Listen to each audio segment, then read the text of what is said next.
Sejam muito bem-vindos a mais uma análise. Hoje, a gente vai fazer um mergulho direto, intenso e sem rodeios pelos bastidores das fronteiras sul-americanas no período colonial. Vamos focar nos dados frios de um dos eventos mais brutais da nossa história. Prepara aí, porque o assunto de hoje é denso. 15 mil. Esse é um número avassalador de indígenas pacificados que acabaram capturados, de uma vez só. Olha, a gente não tá falando de um processo lento, daquelas coisas que levam décadas, não. Foi um ataque massivo, fulminante, que simplesmente varreu comunidades inteiras do mapa colonial num piscar de olhos.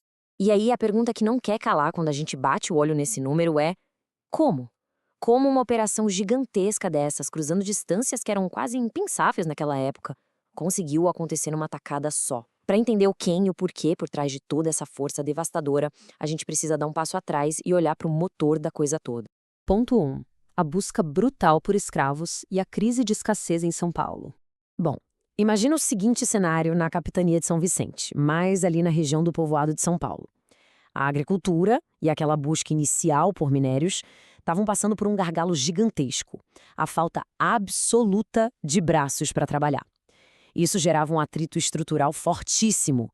De um lado, os paulistas, desesperados por mão de obra e batendo de frente comercialmente com os jesuítas, que já tinham lá suas fazendas e engenhos. Do outro lado, os jesuítas, que tinham uma baita influência e protegiam as populações indígenas que estavam sob o guarda-chuva deles. Resumindo, era um choque direto de interesses econômicos num mundo colonial que, vamos ser sinceros, não perdoava ninguém. O grande pulo do gato, por assim dizer, é como os colonos tentaram contornar isso. Para conseguir essa mão de obra, eles começaram a se organizar nas famosas bandeiras. Eram expedições imensas, fortemente armadas, quase tropas paramilitares mesmo. O objetivo deles estava bem claro nos documentos: marchar para o interior desconhecido, ir o mais longe possível, para bem longe dos olhos das autoridades e das regras lá do litoral. Ponto 2. As missões jesuíticas, que acabaram virando o alvo perfeito. Ao invés de ficar caçando pequenos grupos nômades no meio da selva, os bandeirantes miraram nas reduções jesuíticas que já estavam estabelecidas lá no sul. Por quê? Porque lá eles encontravam milhares de indígenas já aglomerados, pacificados e treinados para o trabalho agrícola. E olhar para esses instrumentos e artefatos documentados serve para a gente lembrar de algo super importante. Por trás dessa estatística fria de milhares de prisioneiros, a gente está falando de sociedades complexas, já estruturadas, com cultura e tecnologia próprias e que tiveram a vida inteiramente revirada da noite para o dia. Ponto 3. A invasão de Guairá e do Paraná. A invasão foi simplesmente brutal. Nessa busca desenfreada por escravos, os temidos bandeirantes paulistas atravessaram rios imensos até chegarem nas reduções jesuíticas no sul. Eles atacaram as missões de Guairá e do Paraná, expulsaram os espanhóis da região e caíram em cima da missão da Encarnação, no rio Tibagi, de Vila Rica, no rio Ivaí e da Cidade Real, lá na foz do rio Piquiri. A força militar deles contava com uns 400 paulistas, apoiados por um verdadeiro exército de aproximadamente 2.000 indígenas aliados. Foi assim, com essa operação letal e superorganizada, que eles levaram aprisionados nada menos que 15 mil indígenas pacificados de uma só vez. Mas se segura porque o choque não para nesses 15 mil iniciais. Os emissários jesuítas da época registraram um número a longo prazo que é de cair o queixo: 300 mil. Segundo os relatos deles, esse foi o volume total impressionante de indígenas capturados pelas bandeiras ao longo das décadas. É muita gente. Dar uma passada nessa linha do tempo ajuda a gente a dimensionar a escala implacável de tudo isso. Olha só, de 1614 a 1639, os jesuítas estimaram esses 300 mil cativos. E um atestado do governador de Buenos Aires relata que, só no intervalo de 1618 a 1630, o número já ultrapassava a marca dos 60 mil.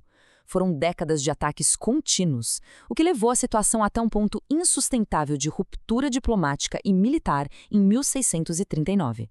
E para onde ia toda essa gente, né?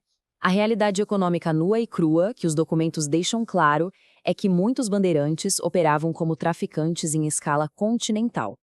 Eles forçavam essas enormes tropas de catimos a marcharem a pé até o Rio de Janeiro. Chegando lá, cada pessoa era vendida no mercado por um preço que variava de 40 a 50 cruzados. Como o custo de transporte para eles era praticamente zero, o lucro era imenso. E o ponto 4, a reação global e o que aconteceu depois. O choque demográfico desse tamanho ecoou pelo tabuleiro de xadrez global. Vendo o colapso bater na porta, os jesuítas acionaram a alta diplomacia.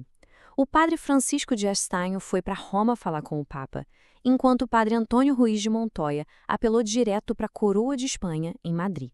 E a reação veio em duas frentes pesadas. A Igreja Católica ia agir no plano espiritual e a coroa espanhola ia tomar medidas militares. Pelo lado religioso, o Papa Urbano VIII mandou publicar uma bula super rígida no Brasil. O texto era definitivo. Qualquer um que capturasse, vendesse ou usasse o serviço dos indígenas ia ser excomungado na hora. Era a Igreja Católica implementando a sua punição mais extrema contra as ações comerciais dos bandeirantes. Já pelo lado político e prático, a consequência foi algo nunca antes visto naquelas fronteiras. Através de uma cédula real de 1639, o rei católico autorizou o vice-rei do Peru a permitir que os indígenas das missões se organizassem e se armassem com armas de fogo para se defenderem dos ataques paulistas. Pronto, o cenário para uma guerra de fronteira em larga escala estava desenhado. Chegando ao final dessa nossa análise, fica uma provocação gigante para a gente refletir. De um lado, a gente vê a capacidade de organização das bandeiras e os números arrepiantes de uma engenharia demográfica forçada. Do outro, o custo humano incalculável em cima de sociedades que já estavam perfeitamente estabelecidas. Entender o peso das necessidades financeiras sobre os movimentos populacionais ajuda a gente a desvendar a arquitetura real do nosso continente colonial. Afinal, quais foram as reais motivações que de fato desenharam as nossas fronteiras? Pense nisso.